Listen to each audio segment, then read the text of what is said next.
Hello दोस्तों, Samsung का 32 inch का टीवी आया हुआ है मेरे पास।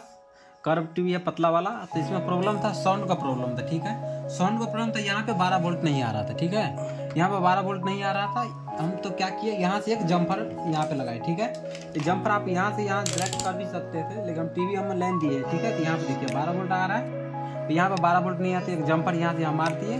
टीवी क्या हुआ, ओके हो गया, साउंड नहीं आ रहा था। तो लाइन दिए तो टीवी जम्पर मारे और दिखा देते आपको टीवी ऑन करके। ठीक है, देखिए ये खुला हुआ है। तो चलिए आपको दिखाते हैं। देख रहे हैं, साउंड आ गया। देखिए देखिए साउंड आ गया। तो अगर ये वीडियो आपको अच्छा लगा होगा तो लाइक कमेंट शेयर करें।